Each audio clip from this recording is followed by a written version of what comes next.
everybody, and welcome back to the Big One podcast with Matt and Tommy. A lot to talk about, Tom Bellingham. Yeah. A lot to discuss. Disagreements to be hashed out. The Gallagher versus Bellingham Chronicles begins here. But not just yet. We will discuss it. But of course, we're off the back of the Miami Grand Prix. It was a pretty fun one, wasn't it? Of course, by the end, McLaren were literally in another universe. But that first sort of 15, 20 laps, goodness gracious me, I wanted more. And that is quite selfish of me and quite... I was asking for a little bit too much from Formula One. I was like, first 15 laps, it's dry, chaotic, a lot of drama, a lot of controversy. I'd like that large rain cloud to come in and then just make that a bit more cut. It was too much to ask, but we still had a lot to be excited about. I think we did as well. It's always more disappointing, isn't it, when you get the really good excitement at the start of a race and then less so at the end. If you flip it the other way, we basically say, oh my God, this is the greatest race ever. This is so exciting. And you're kind of on a massive high. But all the action really came at the start. And I really enjoyed it. I did. Miami doesn't always produce the best racing, but I think we got a lot of nice battles at the start, plenty of entertainment. And even for a race where it was very much like, it's going to rain, it's going to rain, it's going to rain, and then didn't rain, I'm not by any stretch disappointed at what we saw out there. I believe, and this might well be a universal opinion, that teams should be deducted championship points if they say rain is coming and it doesn't happen. So like a rain in 5 minutes, rain's going to hit a turn 17. If it doesn't happen, that's 1 point gone. And so George Russell would be on minus 100 points by the end of the season. Because it's raining all the time in his visor because he's just a bit emotional and it's coming out of his eyes or whatever it might be. But I hate getting baited by weather forecasts because that weather forecast looks so slam dunk rain and then it didn't happen. Anyway, before we get into everything, a quick shout out to our wonderful Patreons who will be getting extra chat in every single one of our race review podcasts this season, where we go into a few more questions from you wonderful lot over on the Patreon Discord. You get early access to live tickets, you get ad-free listening, as well as many other perks. So thank you if you already support us over on Patreon, and if not, go and check it out. Right, Tommy, hit us with your most memorable moment. Just hit us right in the face with it. What's it going to be? I will, and it has to be Verstappen versus Norris. He's done it. It's straight away. And speaking of straight away, it happened, didn't it? Straight away. It did. And I did a very unhinged prediction in our little graphic that we do of the top 5. I put Antonelli for the win, which was very wrong. I did get Albon P5 though. Bit of respect for that, please. Well done, but the reason I did it was because one, I thought it was going to rain, and of course I didn't put Verstappen or Norris in my top 5 because I thought they were going to collide or have an incident. And I said, there's absolutely no way there's not some kind of incident because it's Max Verstappen and Lando Norris. And sure enough, they obviously both stayed in the race. And sure enough, we had an incident, a very contentious incident.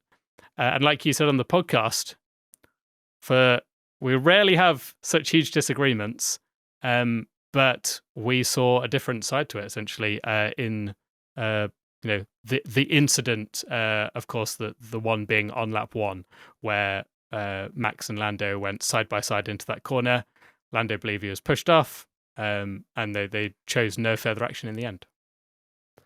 I don't know if you said, as we said on the podcast, or you meant the watch-along. The watch-along is what I meant, sorry. That's fine. I was going to cover it, because Tommy just randomly says words that just have no relation to what it actually means. Like when he tries to say 2022. Don't, not that again. Anyway, we, of course, disagree on this one. Now, it is a contentious one, and I don't think I've seen a more divided opinion on this particular incident. And I think I stand on it in 2 ways, right? So, initially... when don't get on the fence now. No, let me finish. Initially, I thought slam dunk penalty. Max is out of control. He's pushed Lando off the track. And I still believe, because I'm looking at it in 2 different angles. From the letter of the law, I can understand why Max wasn't given a penalty by the way in which the F1 rules are currently. However, in the spirit of racing and fairness and what I want to see from Formula One, I think this is more putting the power in my own hands, would have given Max a penalty for that. He was out of control obviously locked up into turn one, put himself on the back foot, and then he didn't have full control of his car through those next couple of corners, which is what then ultimately led to Lando being pushed off the track. It's so touch and go.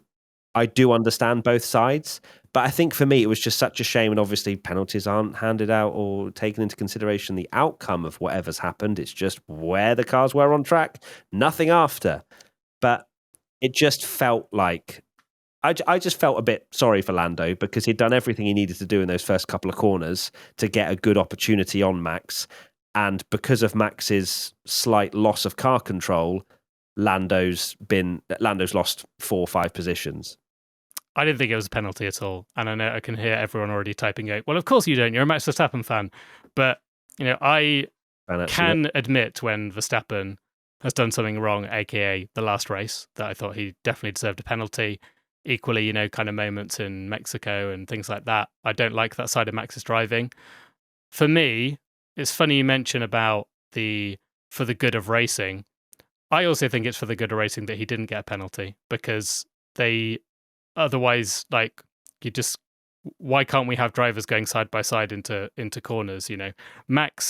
Lando's never fully ahead of Verstappen going into that corner. He's on the outside. Your Honour, he had a nose ahead out of the corner for sure. He's the tiniest bit ahead. He's the tiniest bit ahead. Oh, there you go. He was never ahead. He was never ahead, or he was a tiny bit ahead. Which one was it? I just watched the onboard. He is. I'm watching the onboard right now. Yeah, I'm watching it over and over right now. Okay, yeah, he's got the tiniest nose ahead. Yeah, but he's on the outside. He's on the outside of a corner. Fine. So basically, based on Max in the last race, he's on the outside. Lando is never making that round the outside. These Formula One cars, you never see anyone go side by side into that corner. And don't get me wrong, I don't think it's a stupid move from Lando. He's just unlucky because he's gone for the switchback. Max has got a poor exit on the corner, but he's just run out of room. I don't think Max has pushed him off there. And I think for the good of racing that it's good that incident is just chalked off and it's a racing incident, because otherwise we get into this ridiculous situation where no one ever races each other and you don't see aggressive defensive driving. Because equally, I think Formula One has got far too soft with its racing rules and things, with DRS passes, and Martin Brundle was going on about, Verstappen's defending way too hard from Lando and stuff when they were racing later, which I think is absolutely ridiculous. I think it was maybe Oscar, actually, but anyway. I think it was both of them potentially, but we want to see drivers go wheel to wheel and actually race hard, and I don't want to see people just have these boring passes and just everyone just go after you. I do get the fact that, and this is something I've said about Max Verstappen's driving, that you want to see people leave room, but on that corner, he's got every right to just go into that corner and take the line because he's on the inside. Okay. But like you, I will say I wouldn't want to be the stewards in that situation, because I can understand why this one's so contentious. The one in Saudi, I did not understand why so many people, and Max himself, were so annoyed by that move. I never thought it was anything other than a penalty for Max in Saudi. This one, I think you even look at Zach Brown and the way his reaction to it when they spoke to him afterwards, and he was like, he wasn't going, this is classic Max, he's a really dirty driver, which he kind of would say in something like a Mexico. I don't think it's a penalty. Okay, fair enough. Agree to disagree. Yeah, agree to disagree. I think which is allowed, by the way. Look, no, yeah, it's allowed. And as I said kind of at the beginning, I do understand why it also wasn't. I think it's just more, I'm a bit conflicted as to what I want to see in Formula One when it comes to side-by-side racing. Of course, this has existed since the beginning of time, where drivers just run other drivers out of road, and that is seen as racing in a lot of ways. So, yeah, I just didn't like to see it just because it was on lap 1, and Lando lost out a lot, as I say. But it's a contentious one, and I know for sure We're going to be having a lot of comments about what people think and where they sit on. But at least we've both disagreed. So, like, people would take sides, and that's absolutely fine. You're allowed your opinion on what it was. And like I say, this one, I absolutely get why people see it from both sides, because it is one of those contentious racing incident. I just don't think this time it was, because I don't think he needs to jump out of the way. He's accelerating. Yes, he's spun his wheels around and stuff, but he wants to stay in the lead of the Grand Prix, which I think you have every right to do. And I want to see that. I want to see defensive driving. Okay, defensive driving where you push other drivers off the track. Okie dokie, let's move on to a question. P1 Picture member Zingy13. Do you think Max pushes it close to the wire and fights with Lando because he knows that Lando won't go for a lunge move on him? It was slightly frustrating, once again, to watch Lando and Max go, well, not wheel to wheel. I was just urging Lando to just go for a move again. Just send something different than going for what kind of feels like a Lewis Hamilton special of an up and under. Like Hamilton's not, we don't tend to see as many sort of dive bombs from Hamilton. He's very measured in his approach, which is, is won him multiple championships. But with Lando versus Oscar, you could see very easily the tenacity of Oscar Piastri, that he just goes for a move and essentially said, all right, Max, what are you going to do to me?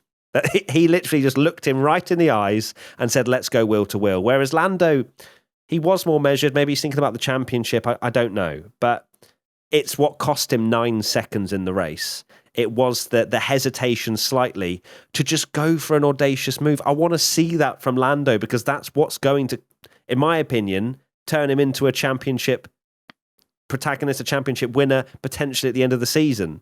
He is still in the championship fight, but Oscar's won 3 on the bounce now. Oscar obviously lost a huge amount of points in Australia due to that rather unlucky incident for him. He's still in a shot now, but he can't just sit and rest on his laurels, Lando, because his teammate is firing on pretty much all cylinders.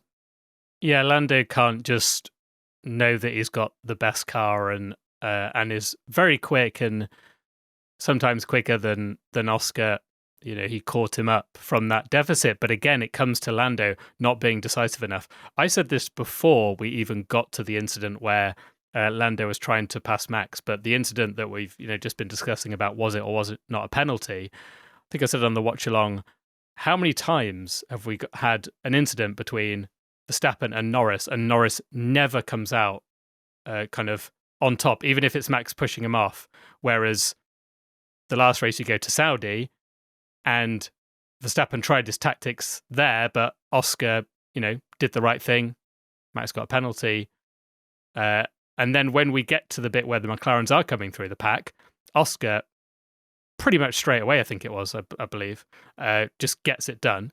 And I know some people were jumping on going, oh, well, Max made a mistake, he locked up. But it's no coincidence that like Oscar's forced that mistake by placing his car in the right places. And I think it's no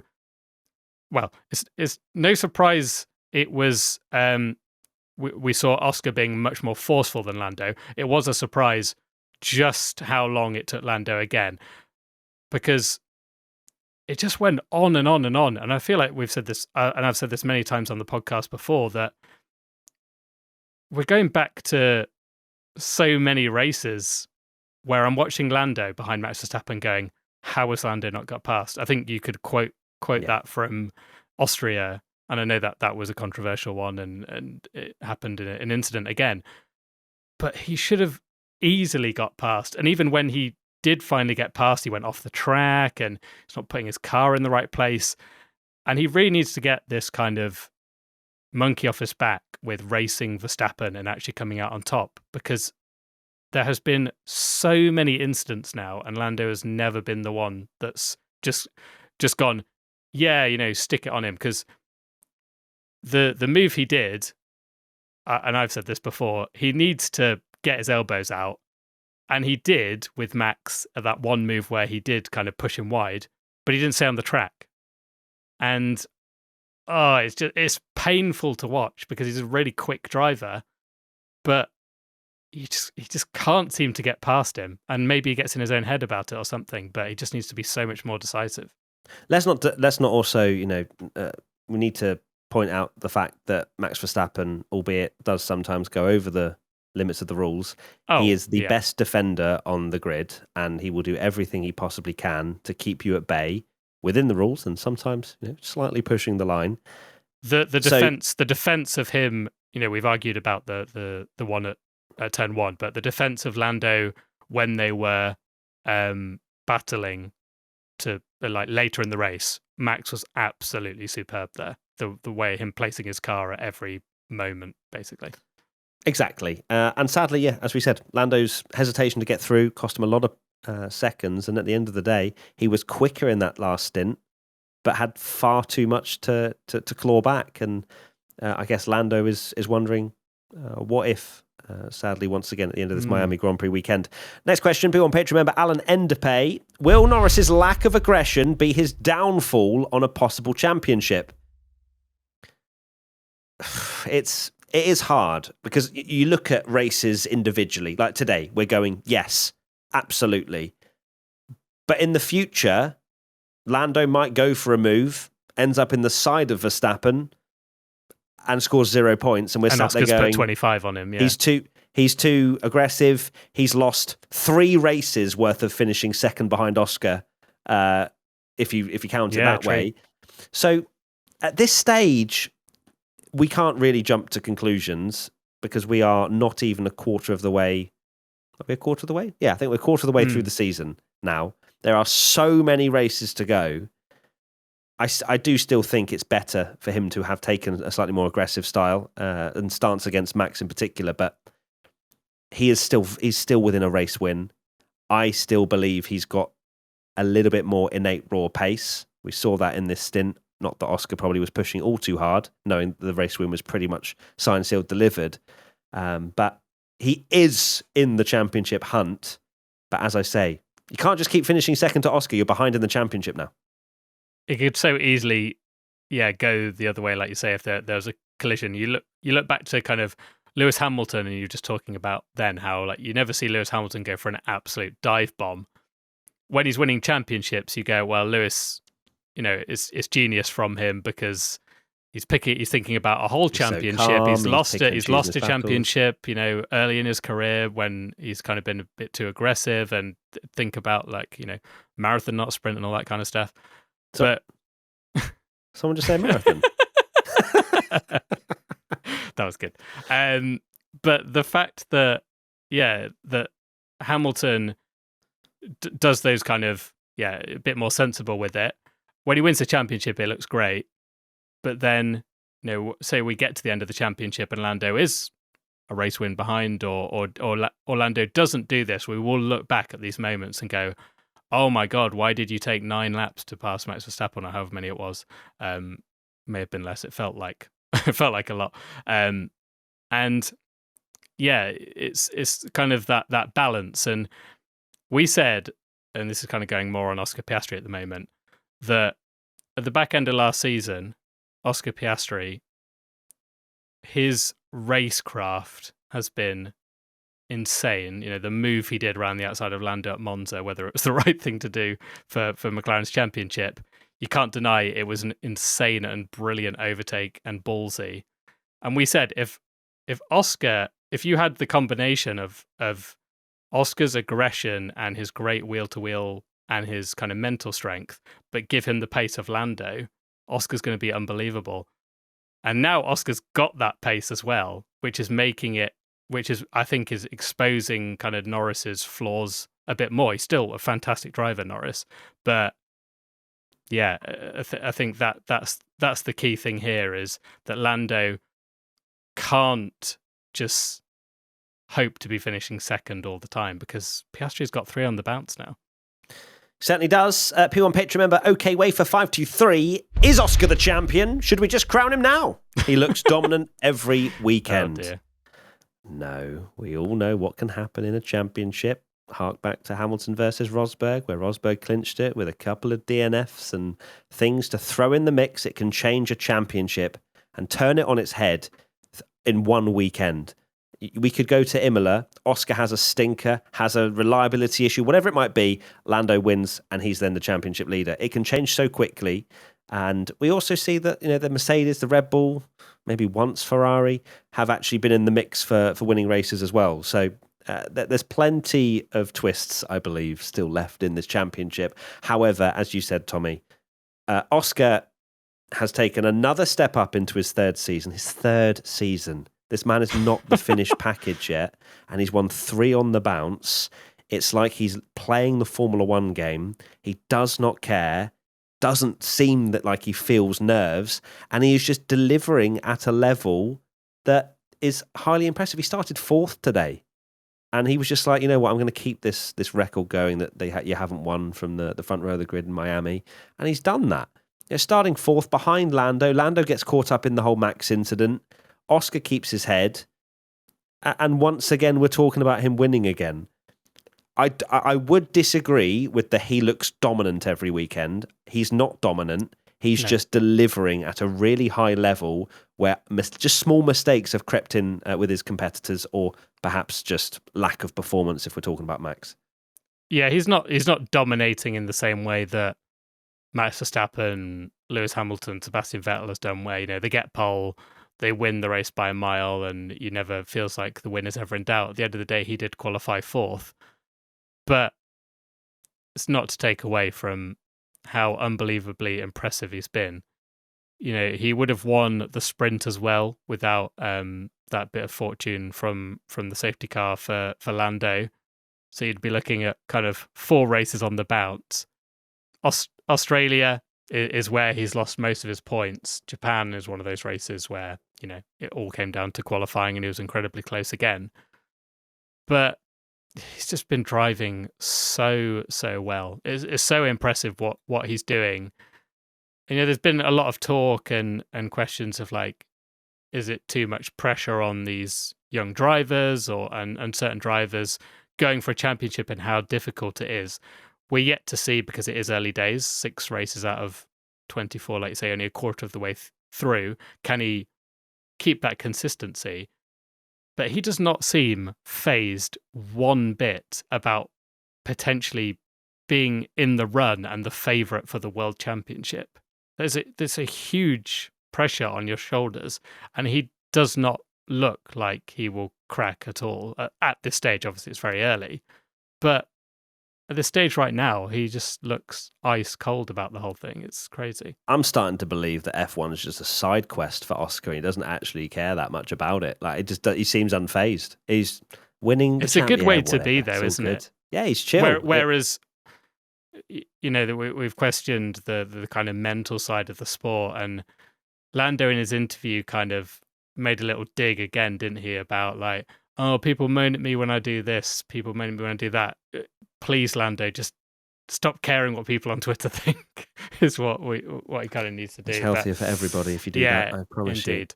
You. But yeah, Oscar just looks so unfazed and is driving just in amazing form. Like, how good is he going to be? And he's showing it already. Right, Tom Bellingham's finished glazing Oscar Piastri like a donut. We now move on to my most memorable moment, and obviously it's got to do with Ferrari. Hamilton's team radio. Wow. How is the only source of joy I am having with Ferrari is from the team radios this year. Obviously, Hamilton's sprint win was an awesome moment, followed by a double DSQ.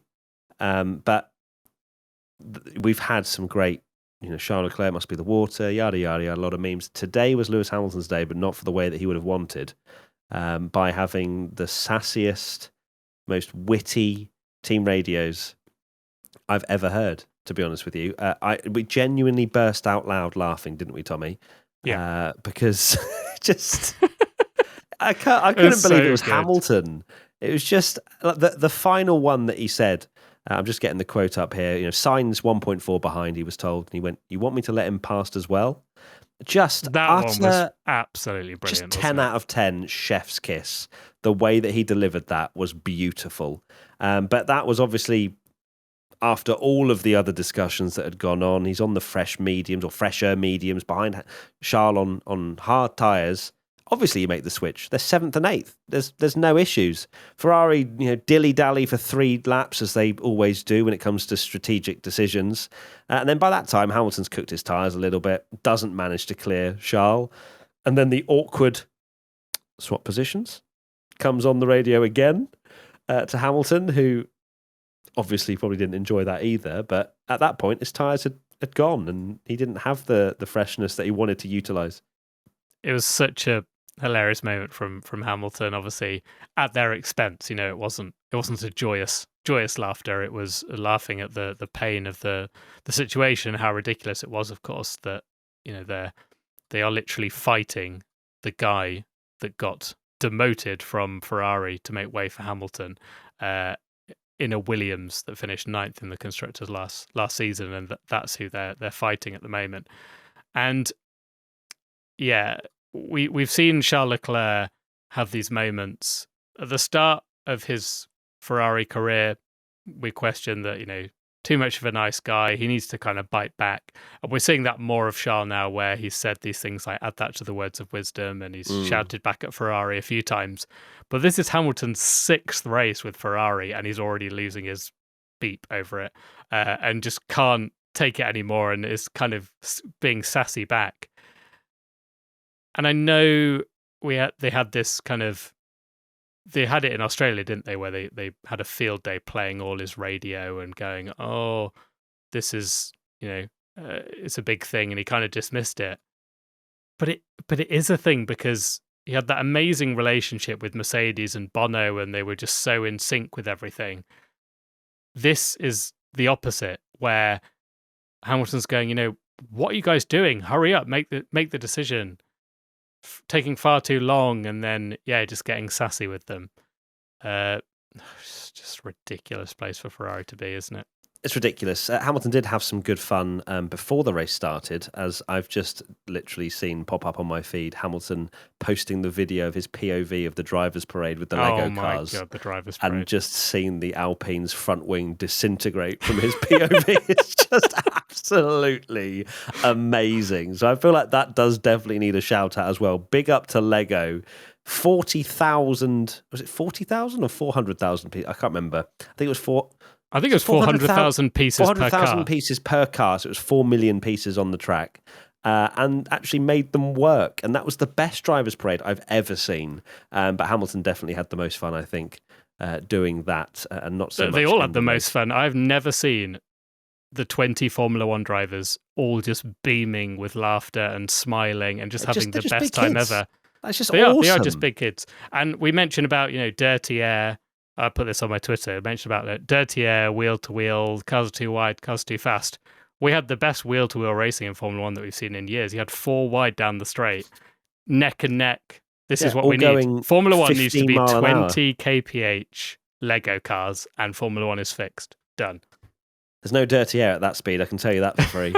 Only slipstream, although probably not, pretty weak. Question from @them00. From 1 to 10, how much of a circus is Ferrari at this point? Now, obviously, we're joking about the team radio, joking about this, that, and the other. What I want to touch upon in terms of the circus is the pace. The pace is just non-existent, and I have just seen a quote. Oh, no. Where Fred Vasseur believes that they didn't get the balance right yesterday, and that there is still potential in the car. If I hear that one more time, oh my God, that there is potential in the car, honestly, just get me as CEO of the Ferrari Formula One team. I will just tell everyone to stop working. Just save every penny and put it into next year. Okay? No more. Done. We're done. There's potential. Come on. Yeah, as Fred, I'd urge Fred to go on formula1.com/results/2025/races/Miami. They were 60 seconds off the lead. That is not potential in the car. Yeah, but there is potential that hasn't been unlocked, mate. That's okay. So yeah, that's a lot of potential. 60 seconds of pace over a race win. They finished behind a Williams. They're racing the other Williams. It's an absolute joke. I mean, the only thing in terms of the incident, The only kind of thing here is the fact that it took so long for them to let Hamilton through. That was disastrous. We know Ferrari spent far too long with the "we are checking" rather than making these bold, big decisions straight away, and that's always been their downfall. I can feel a little sorry for them the way it worked out, that Hamilton was quick on the mediums, and then as soon as he actually got past, his mediums went off, so then Leclerc was quicker, and that is a difficult kind of position to manage. But they just needed to be more decisive and quick with it, and that's why the drivers got so frustrated, and Hamilton in particular, that he didn't get to make the most of his medium tyres, and then he dropped back. But it's just, you're absolutely right. The circus part of Ferrari is the pace. They are so slow. We joke, it's a meme. This year's our year. Next year's our year. Next year's our year. At this point, I'm really struggling to see how Ferrari haven't. Well, actually, no, I can see quite clearly why they haven't. But it's a bitter pill to swallow. And I've just said about let's spin it off and go to 2026. I've just read that there will be upgrades for Imola, a small step in Imola, and then another step in Barcelona. We're spending all the money. We're spending all the money for 2025 to beat Williams in the constructors. Like this, the fight's on. The fight is absolutely on between. Let's roll into the next question from P1 Patreon member Captain Obs 3420. Is the Williams hype real? I have said from day dot. I'm wearing a Williams top right now to celebrate just how awesome they have been this race. But I've said from day one, the minute James Vowles went in. For those of you that watched on the watch along, he's known as Daddy Vowles. I just saw something in him that just screamed leader. That screams a potential GOAT team principal. Yeah, I think you called him future GOAT team principal. Yeah. And I think he's just got so much, because it's not necessarily. I mean, he's got the technical brain, but he's also got the people brain as well. He knows how to manage people. He knows how to make people feel important. I felt important when I met him. He went round the room years ago when I met him, and he shook every single person's hand in the room. And it's little things like that can piece together a team to push forward in one direction. I know it sounds a little bit like, really, Matt? You just look at people in the eyes and shaking them around. No, that's what a leader does. They bring a whole team together. They get the motivation up. And this is exactly what we're seeing in terms of the results now. He's been there long enough that he's been able to rip out of the roots of Williams all these old bits that have been there for ages. He's moved the factory forward massively as well, and it's no surprise that they're doing much better now. And not just that, the drivers, they've got Albon, of course, has been around Williams for a little while, but for them to have signed Carlos Sainz, that just tells you in itself again what James Vowles brings to that team at the helm to sign a driver like Sainz, who has come from Ferrari. So they're looking very good indeed. They are. This is a team 3 years ago that were just the biggest meme on the grid. They comfortably last in the Constructors' Championship 3 seasons ago. Not a prayer of scoring a point pretty much all the time. And they have finished the race in P5 and P9. Alex Albon, by the way, oh my word, he needs a huge amount of credit. My driver of the day. And also, Alex was one safety car infringement away from getting a P4 in the sprint as well. Huge credit to Alex Albon. But back to Williams, the James Vowles effect really is coming in, and you're right. That team must have been just awful to go into every race and just so downbeat and thinking we're never going to score a point. What even is the point? Now they're on cloud 9 with 2 great drivers. What must be, because there'll be a lot of employees there that were, there during that absolute awful phase where they were absolutely rubbish, and now they're watching them. I know they're miles off the lead, but they're never going to be fighting for the win in the midfield. Fighting Ferrari, it's crazy, and a Mercedes as well, finishing ahead of Mercedes in Albon. Absolutely. So well done, Williams. The hype is real, and I hope they continue to do well. I really do. Next question, P1 Patreon member 12. Aston were years behind everyone else. What has happened to them this year? Look, we are just seeing, like I said with Ferrari, that they should do, tools down, Let Adrian Newey cook. That's the only thing. That'll be 2 things on their whiteboard, and those are the things. Just a little Adrian Newey is cooking. Just let it. Just don't spoil anything. Not too many chefs in the kit. Just Newey. And fair enough, right? They finished lower in the championship standings. Doesn't matter. More wind tunnel time. Thank you very much. We'll have a bit more of that into the new regs. Thank you. Genuinely, it does seem that way, that they've just given up on this year. And Alonso, I mean, it's a waste of a season for him. Don't get me wrong. He's still on 0 points. And again, I'm going to bring it up, Tommy. Is Lance Stroll the number 1 driver there? Stop baiting me. As we go through the season, it's a question you've got to really be asking. Lance scores points in the sprint. Alonso's in the wall. Yeah, I know he got yeeted by Lawson. Yeah, and why was he in the wall? Yes, Alonso was on his way to some points. And why did he not get points? I'm kidding. I'm obviously just baiting you. It's the only thing I can bait you on. And I will bite the whole rod off. Bait every time. Yeah, it's painful to watch Aston Martin when you think, we're just talking about Williams and how, well, they've swapped really, haven't they? That Aston Martin were best of the rest behind essentially Max Verstappen and Alonso getting all these podiums just 2 seasons ago.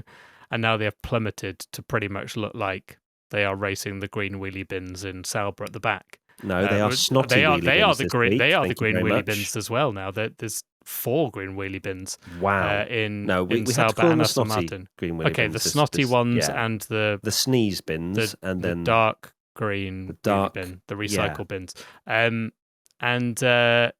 They are so bad, but it is all about next season. But what is depressing, like you kind of mentioned there, is that Fernando Alonso, I want to see him get a win again. I want to see him get podiums and things before he retires from Formula One. And it's amazing what he's doing, but he doesn't have much time left. Although we joke that he'll go forever and this stuff, but he doesn't have much time left, and it's just a waste of a year watching him.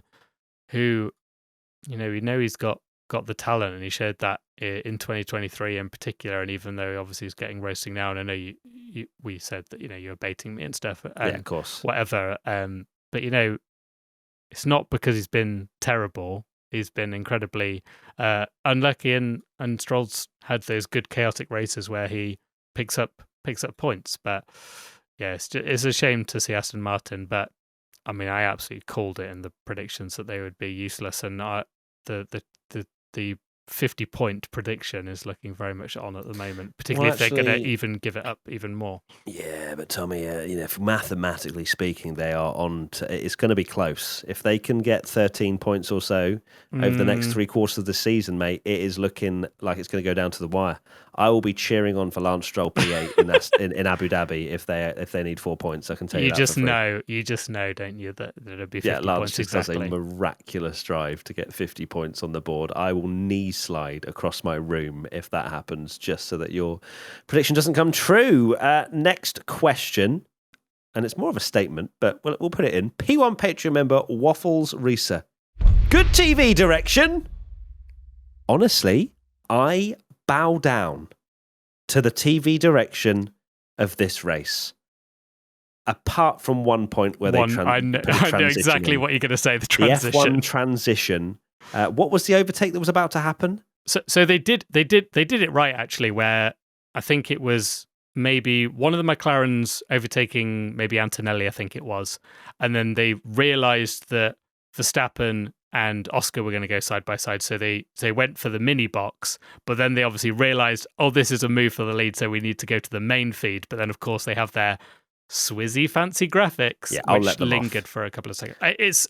I understand. I'll let them off because they could not have done a hard cut when they had a mini box and then a main box. Yeah. They would have had to have done a wipe. So look, it's fine. If that's the only thing we have a gripe about TV direction, sign me up. Whatever you have done, F1 TV direction for this weekend, keep it. It was beautiful. This weekend. It was terrible yesterday, but it was really good today. Literally today. So whoever you fired from yesterday.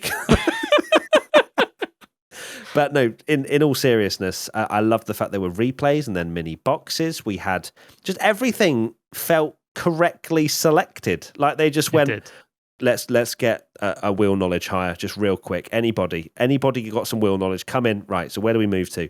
It was brilliant. So there you go. Keep it up. We go to Imola in a couple of weeks' time. And well, to be fair, you won't have much action to have to cut from. So I'm kidding. Please watch everything that Formula One do, and also what P1 does. But it was better, wasn't it?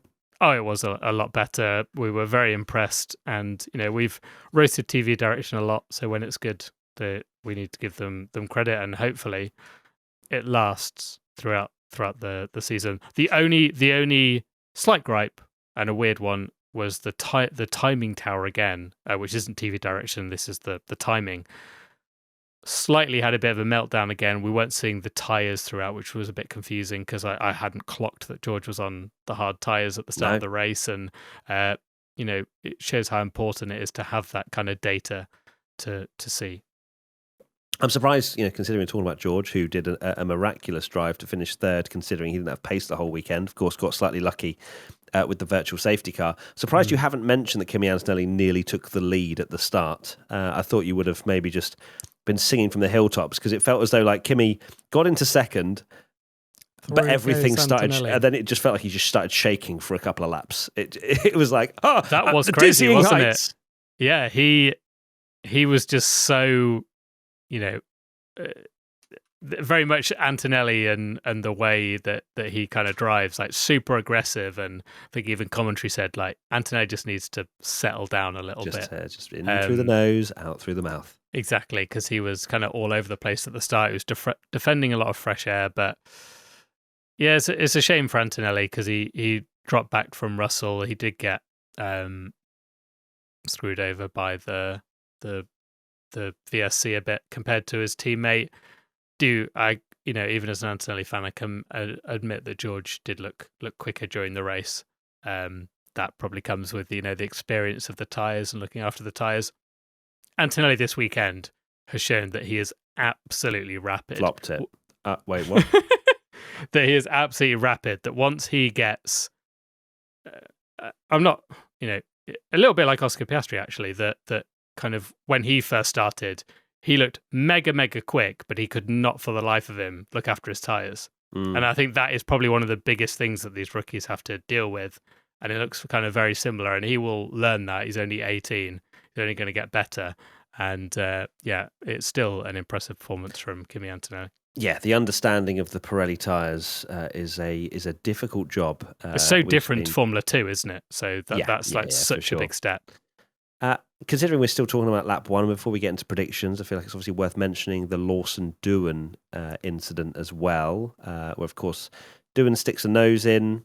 I think it was battling for around 14th place, and then sadly for him, picks up a front left puncture, which means he can't even get round and back to the pits. So Doohan just getting involved in an incident that you just think, I know he's trying to like really impress, and there is obviously an element of quite a lot of cars going into turn one, especially in that part of the pack. But my sort of overarching feeling is keep your nose clean, Doohan, and have something that doesn't put a black mark against your name, because there have been a little bit too many of them already this year. But sadly for Doohan, didn't even finish a lap. He didn't. And I know, I think to be fair to him, it is one of those kind of first corner, it gets very tight. He's alongside Liam Lawson, who's a very aggressive driver as well. But yeah, I think there is a time and a place where you need to think, maybe I just saved my car here for turn one and not do a huge amount of risk, because Doohan, after such an impressive quali, he's added another crash, and it's not looking good for him, because it's a shame, because he has shown a little bit of something, but it's just too many errors. Certainly is.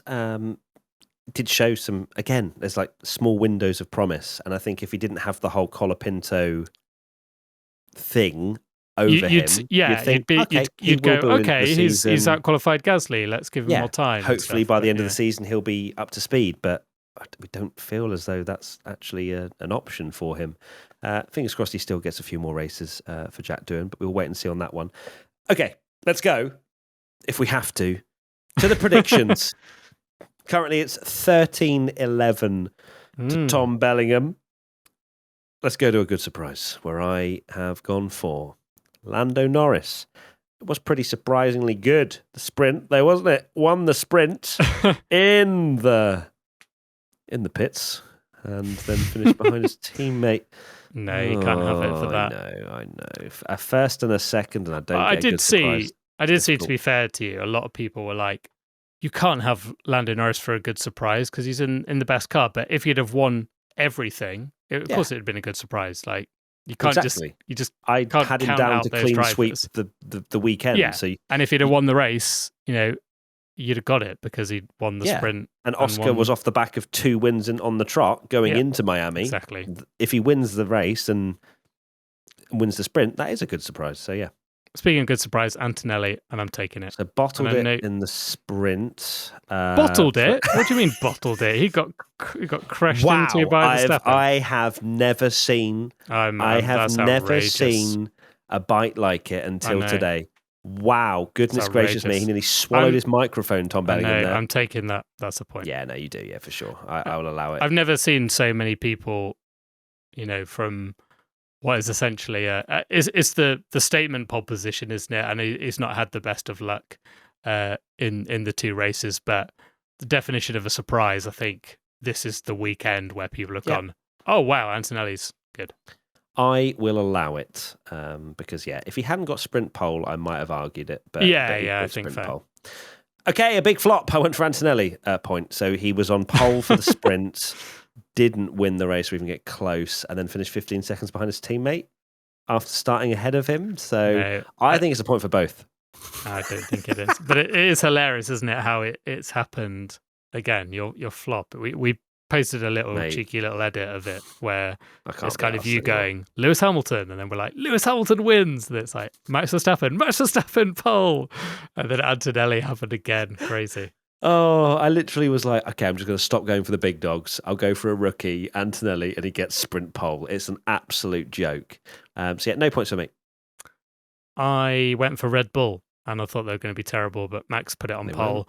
They're still rubbish in the race, really, and don't have the pace of the McLarens, but it's definitely not a flop. Not a flop. Let's go to sprint pole, where I went for Lando Norris, which is incorrect. Indeed. And I went for George Russell. Imagine if either of us had gone for Antonelli. It's just like the rogue shout. Then we would have had comments going, you had rogue shouts, but you just didn't do it for No, exactly. I went for a Mercedes. Half a point. No, I'm joking. Sprint winner. I went for Lando Norris. Get in there. Bit of luck. And that I needed some luck because I was not on for much. And I went for George Russell, which did not happen. No, he was actually very off colour this weekend compared to. Still finished third. Which is mad that he got a podium. Scores great and points. You kind of feel like it's kind of a bit of a disappointing weekend for George, but he's still got a podium, which is showing what great form he's in this year. Pole position, I went for Lando Norris. Incorrect.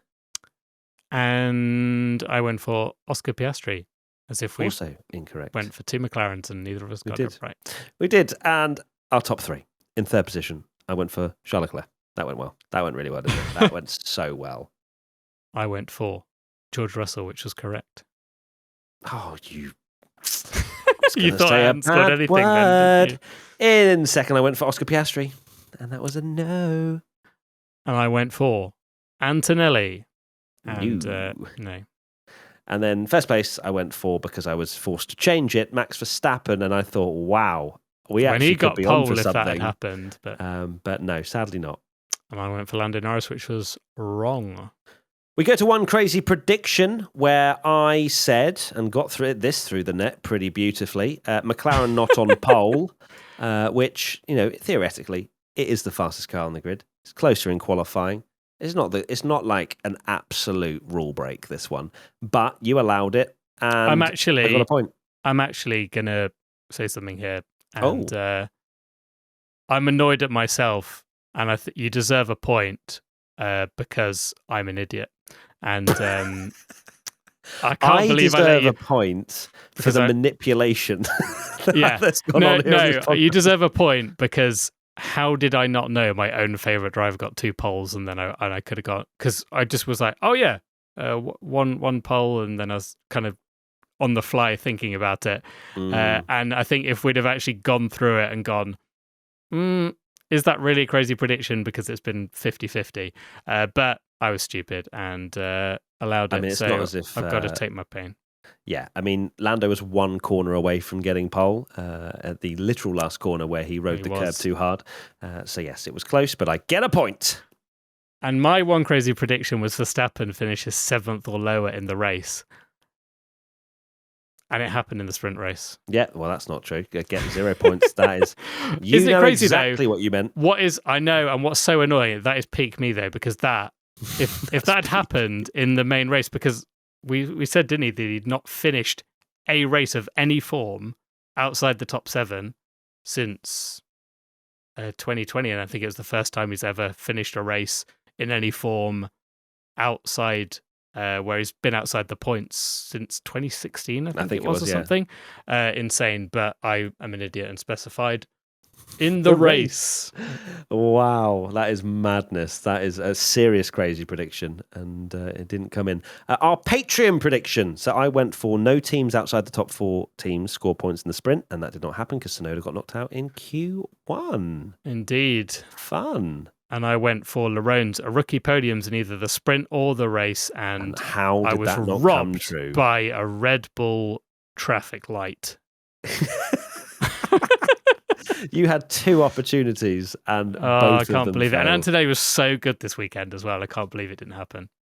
Well, we could have had Bottas on the podium to drink the champagne for him. I was conflicted because obviously I want Antonelli to do well. It's a great story as rookies, but I also don't want you to do well. So I was very conflicted as to what I wanted from this race. Anyway, let's go to the family top 3. It's currently 4-1 to the Bellinghams. They are dominating proceedings. In third position, my dad went for Piastri, so that is wrong. My wife went for Lando Norris. Wrong. No. Second place, my dad went for Verstappen. No. And Katie went for Russell. No. And then first place, my dad went for Lando Norris. That is obviously incorrect. And Katie went for Oscar Piastri, which is correct. So it's 5-1. Katie almost got the top 3 exactly right. She went Piastri, Russell, Norris. Yeah, it could have been an absolute masterclass. Now, I said this joke on the watch along that I would get my 3. I'd get my. Don't confuse me. I'm getting old. I'm 36.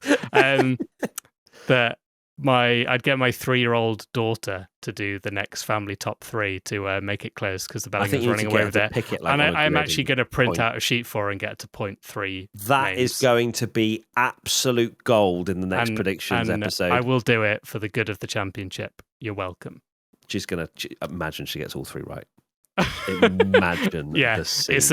Well, she's definitely just going to point at the Alpines because they're pink. So it's going to if it's a Doohan Gasly 1-2, we're cooking. What is the actual predictions championship as well? So how many predictions championship? You scored a 1, 2. We scored 2 each, I believe. 2 each. Okay, so 15-13. So the same. The social graphic will go out to confirm everything. So 2 points in it between myself and Tommy. Tommy leads that one, but the Bellinghams are clear in the family top 3 at the moment. So that is it. Big shout out to our patrons who are now going to get a little bit more of premium waffle from us, answer a few more questions from you guys about the race and things like that. But for those of you listening on just the normal platforms, thank you so much for everyone. For listening, everybody. It's tired. I'm tired. Tommy, what are your final thoughts? My final thoughts are I can't believe it is 10 past midnight, and maybe it's just because I enjoyed the race quite a lot that I'm feeling quite awake for 10 past midnight. Normally I'm absolutely destroyed. I'm cooked. So nothing to do with Ferrari being nowhere. Mate, maybe the depression of it all is just stop bringing them up for once in your life. Just kicking a man when he's down, aren't you? I'm a Williams fan anyway, as I said, as you can see with my merch. Well done, Williams. And so there you go. Thank you, everybody, for tuning in. As always, we'll be back for our next race review in a couple of weeks' time for Imola, but of course, more podcasts coming your way between now and then. See you soon. Lots of love. Take care. Bye. Goodbye.